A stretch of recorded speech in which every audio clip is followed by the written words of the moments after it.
नमस्कार दोस्तों, मैं हूं अजीत कुमार। आप देख रहे हैं ड्रीम टेक एजुकेशन। आज की क्लास में हमें क्या पढ़ना है? आज हम लोग क्लास 9th के लिए हिस्ट्री चैप्टर के पहला लेसन को पढ़ेंगे, जिसका नाम है द फ्रेंच रिवॉल्यूशन। सबसे पहले तो हमें कुछ बेसिकली जान लेना होता है कि रिवॉल्यूशन क्या चीजें होती है। देखिए, जब किसी एक विशेष उद्देश्य के लिए बहुत सारे लोग एक साथ पार्टिसिपेट करें किसी इवेंट्स में, तो उसे हम रिवॉल्यूशन कहते हैं।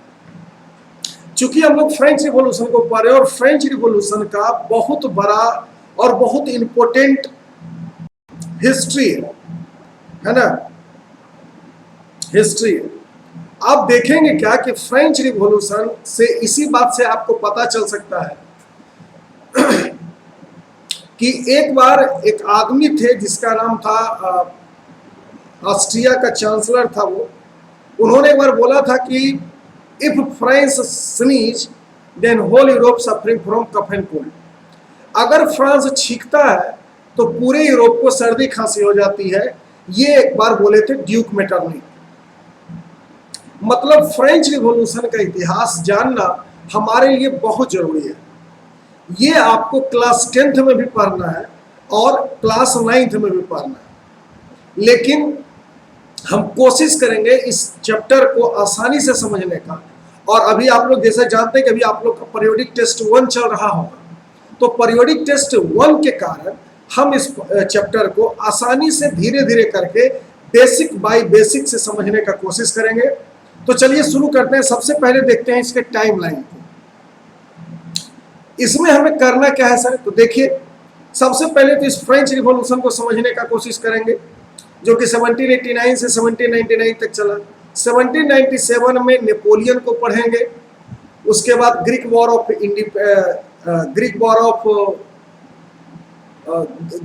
इंडिपेंडेंट पढ़ेंगे। उसके बाद unification of Italy, unification of Germany. ये सब इस चैप्टर का जो है वो सबसे इंपॉर्टेंट पॉइंट में से एक होगा। तो चलिए सबसे पहले शुरू करते हैं कि किसी भी रिवॉल्यूशन के लिए कुछ काउजेज होते हैं रिस्पॉन्सिबल। इस काउजेज में सबसे पहले समझेंगे कि फ्रेंच रिवॉल्यूशन के लिए कौन कौन सा काउज था। तो सबसे पहले बात करते हैं पॉलिटिकल काउज की, है ना। फ्रेंच रिवॉल्यूशन के लिए कुछ काउजेज हैं जो हमें पढ़ने हैं, और इसमें सबसे पहला काउज है सोशल काउज। क्या होता है सोशल काउज? उस समय वहां की सोसाइटी को किस तरीके से हम लोग समझेंगे कि पता चल जाए कि रिस्पॉन्सिबल एक जो सोशल काउजेज है वो रिस्पॉन्सिबल है फ्रेंच रिवॉल्यूशन के लिए। ठीक, तो वहां पे क्या था? लार्ज स्केल सोशल डिस्पैरिटीज था, क्लास डिस्टिंक्शन था, exclusion and third state from title of honour. तो ये सब प्रॉब्लम था वहां पे। यानी पूरे सोसाइटी 3 स्टेट में बटी हुई थी। लार्ज स्केल की जो सोसाइटी थी, यानी कि लार्ज प्रपोर्शन की सोसाइटी का, वो थर्ड स्टेट था। और आपको पता चलेगा कि पूरे फ्रेंच इकोनॉमी को यही थर्ड स्टेट वाले चला रहे थे। ठीक, दूसरा क्या है? Economical cause. इकोनॉमिकल काउज में क्या देखना है? Massive tax burden on peasants and working class. Working class के ऊपर जो लोग काम कर रहे थे या जो थर्ड स्टेट के मेनली लोग थे, उनके ऊपर टैक्स का बर्डन बहुत ज्यादा आ गया। उसके बाद extremely of calorie and nobility from the taxes. Nobility और जो कैलरी था, ये 2 ग्रुप थे, फर्स्ट स्टेट और सेकेंड स्टेट के लोग, उनको टैक्स से कोई मतलब नहीं था। और आगे चल के क्या हो गया कि financial crisis due to poor harvest. फसल जो है वो सर अच्छे से नहीं हुआ, जिसके कारण फाइनेंशियल क्राइसिस आई और फ्रेंच रिस्पॉन्सिबल हुआ फ्रेंच रिवॉल्यूशन होने के लिए। इसके बाद अगर हम पॉलिटिकल काउज की बात करते हैं, अगर पॉलिटिकल काउज की बात करें तो पॉलिटिकल काउज में क्या मिलेगा? एब्सोल्यूट मोनार्की था और फेडरलिज्म था वहां पे। अब देखो, ये जो मोनार्की होते हैं वो 2 तरीके का होता है ना। ये जो मोनार्की है ये कॉमनली 2 तरीके का होता है। पहले को हम लोग कहते हैं एब्सोल्यूट मोनार्की और दूसरे को कहते हैं कॉन्स्टिट्यूशनल मोनार्की। कॉन्स्टिट्यूशनल मोनार्की, तो देखो कॉन्स्टिट्यूशनल मोनार्की में क्या होगा कि लेगिस्लेशन होगा, है ना। लेगिस्लेशन होगा, मतलब लेगिस्लेशन का मतलब है कि वहां के चुनाव करके भी लोग आए हुए होंगे। और एब्सोल्यूट मोनार्की में चुनाव का कोई सिस्टम नहीं होता है, राजा जो बोल दिया सो होगा। और सबसे बड़ी काउजेज जो थी वो इंटेलेक्चुअल काउजेज था, है ना। तो एज ऑफ इनलाइटमेंट की बात यहाँ पर होती है ना। और बातें आई कि सर कुछ लोगों को राइट्स भी मिलना चाहिए, तो declaration of rights of man, ठीक। तो ये मेनली 4 कारण थे इस फ्रेंच रिवॉल्यूशन के लिए। अब हम इसके बाद आगे बात करते हैं द ओल्ड रिजीम।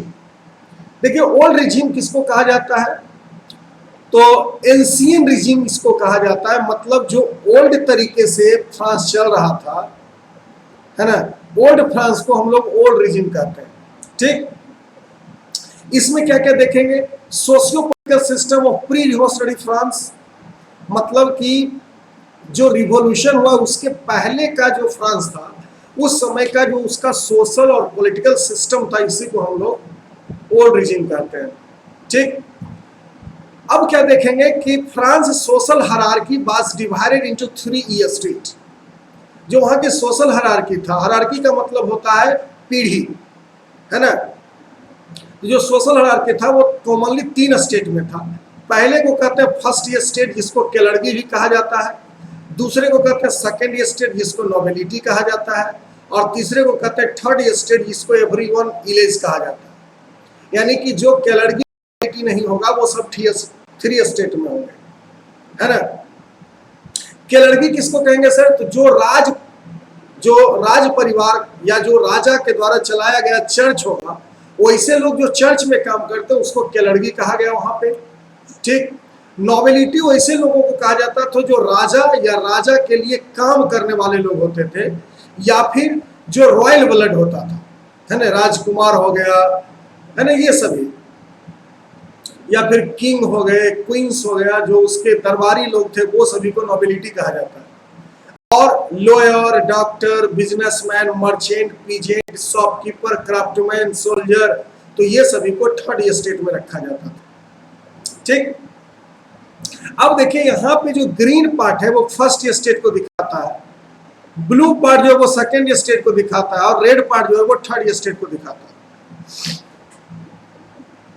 पहले वाले में ये पॉपुलेशन की अगर हम बात करें तो 98 पॉपुलेशन थर्ड स्टेट का है, 0.5% जो पॉपुलेशन है वो फर्स्ट स्टेट का है, और 1.5% पॉपुलेशन जो है वो सेकेंड स्टेट का है।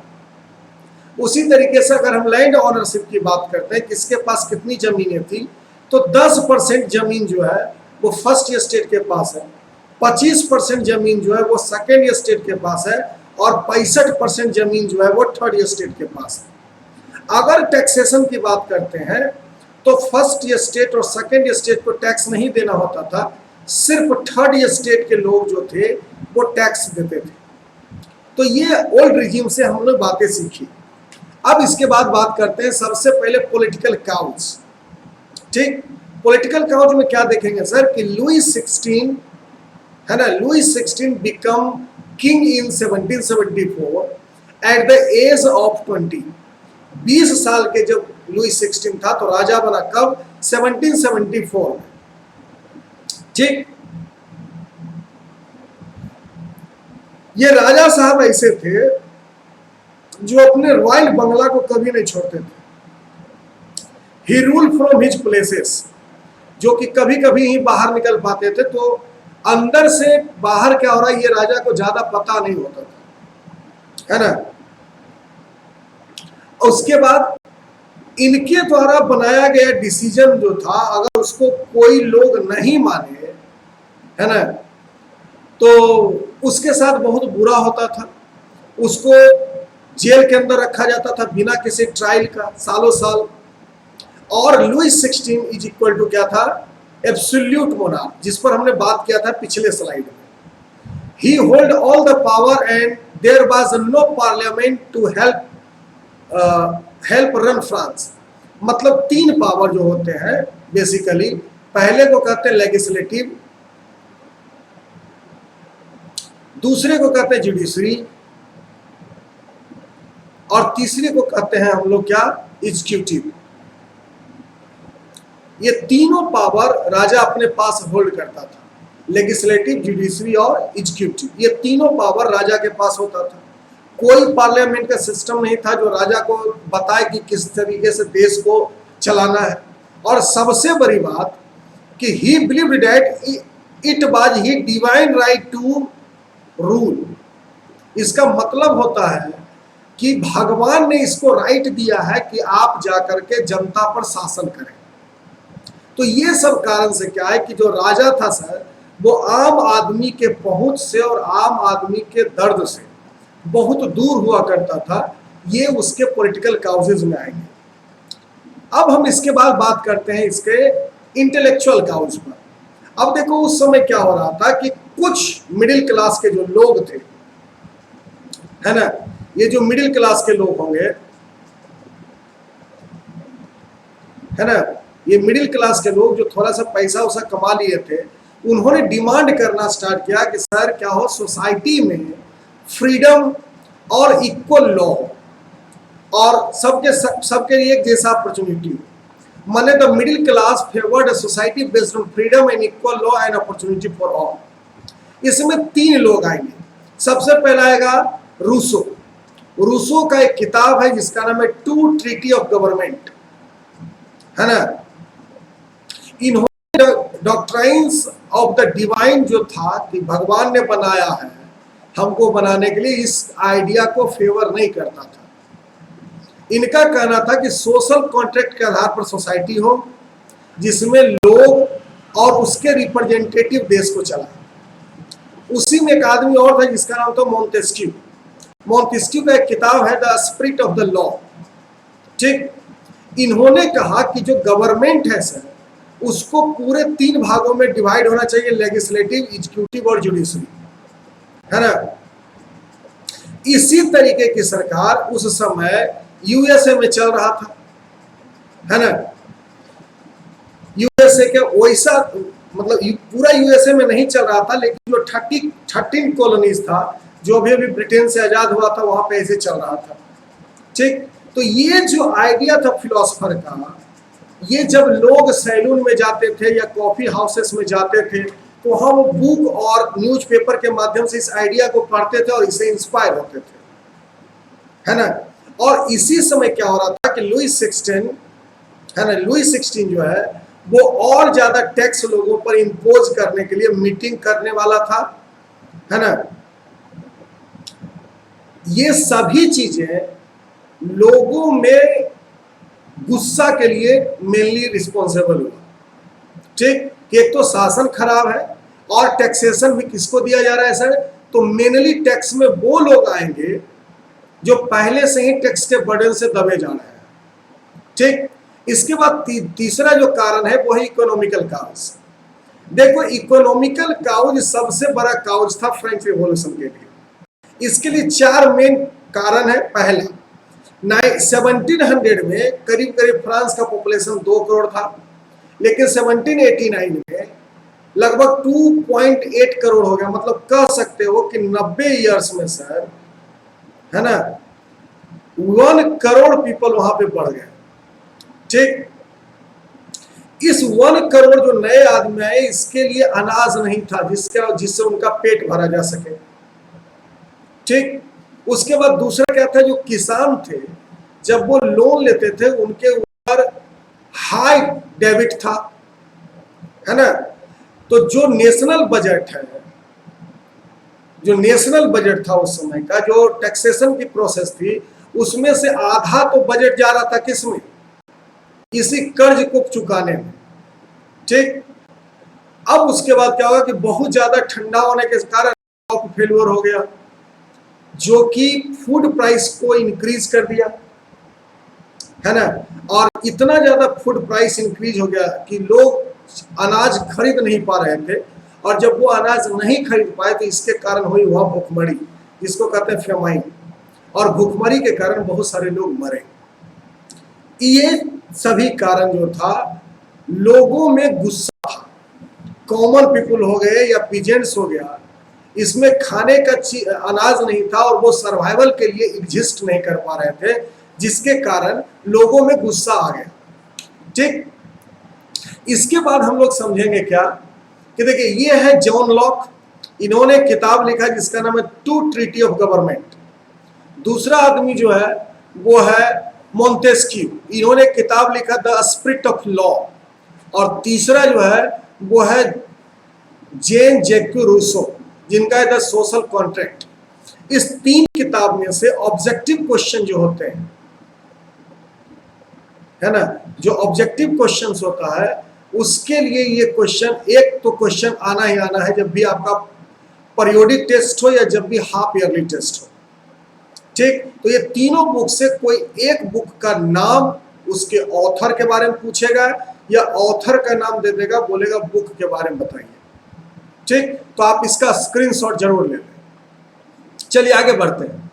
अब हम लोग क्या करेंगे कि एक एक करके पढ़ेंगे। देखिए, ये है मैरी एंटोइनेट, है ना, लुईस 16 की वाइफ, लुईस 16 की वाइफ।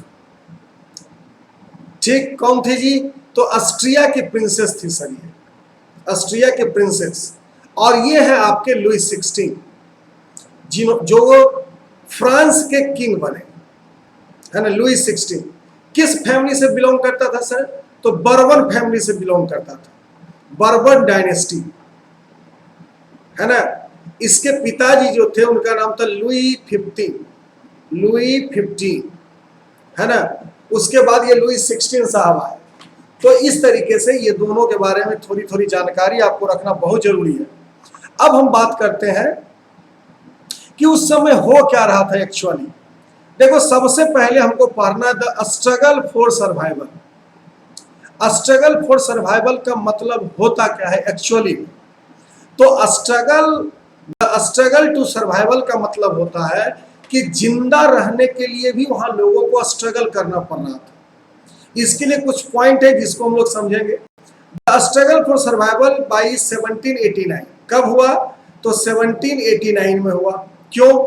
तो population of France had reach 28 million from 23 million 1715। 23 million से पॉपुलेशन 28 मिलियन हो गया, जिसके कारण वहां के पॉपुलेशन ज्यादा बढ़ा, फूड ग्रेन्स बढ़ा नहीं था उस तरीके से। तो जब फूड ग्रेन्स नहीं बढ़ेगा तो डिमांड जो है फूड ग्रेन्स का वो बहुत ज्यादा हो गया। ठीक, अब जो फूड ग्रेन्स हो रहे थे वहां पे, है ना, फूड ग्रेन्स का जो प्रोडक्शन था वो उस रेशियो में नहीं हो रहा था जिस रेशियो में पॉपुलेशन बढ़ रहा था। ठीक, तो जिस रेशियो में पॉपुलेशन बढ़ रहा था सर, उस रेशियो में वो नहीं हो रहा था। इसी को कहते हैं production could not keep pace with the growing demand. तो प्राइस ऑफ ब्रेड, जो कि वहां का स्टेपल डाइट था, स्टेपल डाइट वैसे डाइट को कहा जाता है जिसको एवरीवन कंज्यूम करे, है ना, एवरीबॉडी कंज्यूम। ठीक, जिसके कारण क्या हुआ कि इसका अनाज का दाम बहुत जल्दी आगे बढ़ा। ठीक, जबकि वहां के जो बहुत सारे लोग थे जो लेबर का काम कर रहे थे, जो लेबर थे, जो मेजोरिटी था, उसका जो बेजेस था, जो उसका काम करने के बाद जो उसको मिलता है, क्या उसको तनख्वाह, है ना, पेमेंट, जो पेमेंट था सर वो फिक्स था। तो कम पेमेंट में ज्यादा खर्च होने से लोग उसमें तालमेल नहीं बैठा रहे थे। ठीक, जिसके कारण अमीर और अमीर होता गया, पुअर और पुअर होता गया। अब इसमें क्या हुआ कि एकाएक क्या हुआ कि वहां पे जो फसल लगे हुए थे खेत में वो बहुत ज्यादा ठंडा के कारण खराब हो गया, और जैसे खराब हो गया तो वहां दाम और ज्यादा बढ़ा। इसी टर्म को हम लोग कहते हैं subsistence crisis.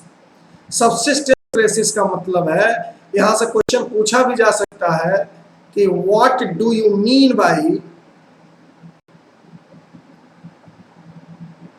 What do you mean by subsistence, subsistence crisis, है ना। सब्सिस्टेंस क्राइसिस का मतलब है कि जब जिंदा रहने के लिए भी लोगों को स्ट्रगल करना पड़े और जो बेसिक हमारी चीजें हैं, रोटी कपड़ा मकान, वो भी मिलना दुर्लभ हो जाए, तो इसी को हम लोग कहते हैं सब्सिस्टेंस क्राइसिस। ठीक, चलिए अब आगे बढ़ते हैं। जब आगे बढ़ेंगे तो हमें पता चलेगा क्या, द स्टॉर्मिंग ऑफ बस्टाइल। लोग क्या किया, जो बस्टाइल का किला था जिसमें राजा रहता था, ये किंग प्लेस था।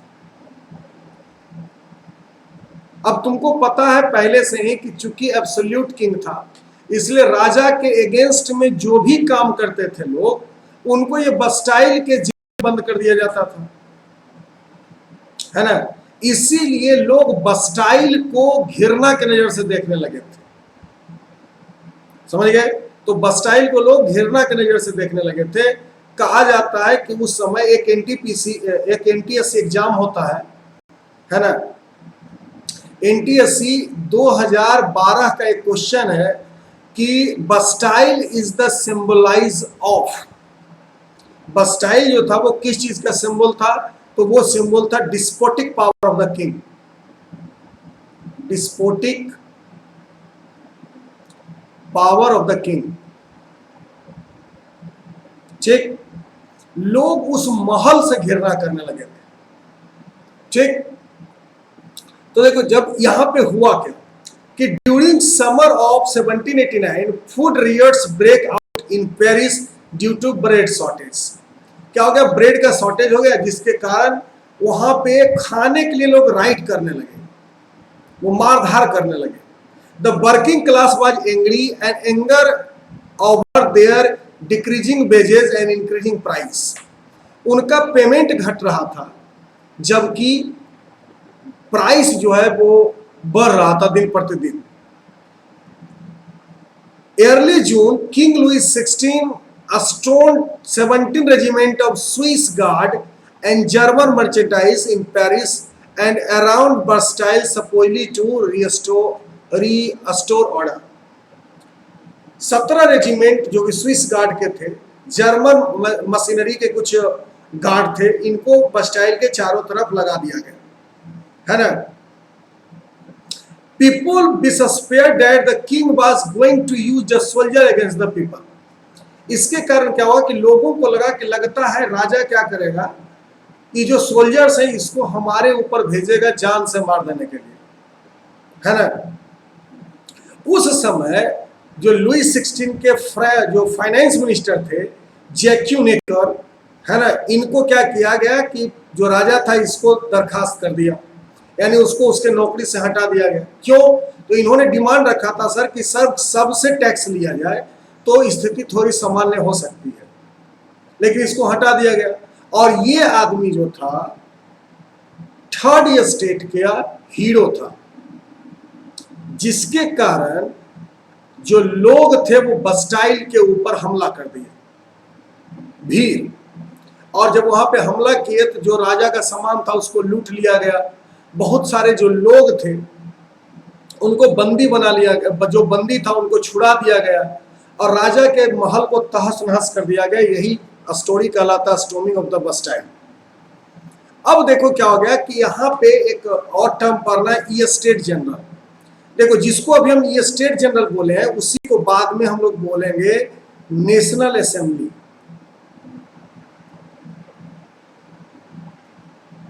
है ना, नेशनल असेंबली। ये भी एक एनटीएससी का क्वेश्चन था, है ना, ये भी एनटीएससी में पूछा गया है 2016 में ही कि what is the rename of the state general. तो 4 ऑप्शंस होते हैं उसमें, तो उसका सही जवाब होगा नेशनल असेंबली। देखो नेशनल असेंबली क्या होता है, देखो इसको हम लोग 1789 में the meeting of the state general legislative body of France,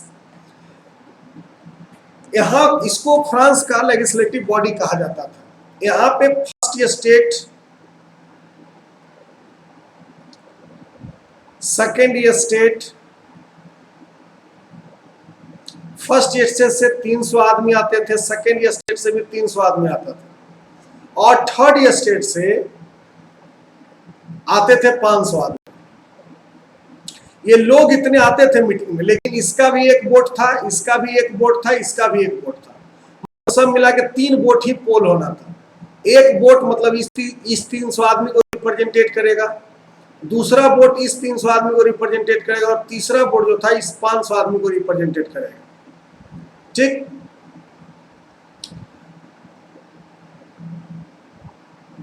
अब इसमें क्या है कि जो डेलीगेट्स गया थर्ड स्टेट का 500 आदमी, है ना, वो उन्होंने डिमांड किया कि सर हम लोग क्या करेंगे, वोटिंग राइट लोगों के पास होना चाहिए, एक आदमी के पास एक वोटिंग राइट। राजा क्या किया, रिफ्यूज कर दिया, है ना, बोला नहीं ऐसा नहीं होगा। और जैसे ही ऐसा नहीं होगा तो वहां से लोग निकले और टेनिस कोर्ट में जमा हुए। यही है द टेनिस कोर्ट ओथ। ठीक, तो टेनिस कोर्ट ओथ इसी इवेंट्स का नाम है। इसमें क्या हो गया कि थर्ड स्टेट के लोग जो थे वो रिफ्यूज कर गए राजा के चीजों को और सिंगल ग्रुप बनाए, है ना। Force to separate order they declare themselves national assembly. और ये जो लोग वहां से निकले थे टेनिस कोर्ट में आए, उन्होंने अपने आप को नेशनल असेंबली घोषित किया और बताया कि हम ही लोग फ्रांस के मेनली रिप्रेजेंटेटिव हैं, है ना। बाद में केलड़गी ग्रुप जो था ये भी थर्ड स्टेट को ज्वाइन कर लिया। तो यहीं पे टेनिस कोर्ट में, जो वर्साइल का टेनिस कोर्ट था, वहीं पे ये लोग ओथ लिए और सोचे कि एक हम लोग रिटन कॉन्स्टिट्यूशन बनाएंगे, क्योंकि जो लुई 16 के समय में, है ना, लुई 16 के समय में कोई भी रिटन कॉन्स्टिट्यूशन नहीं था।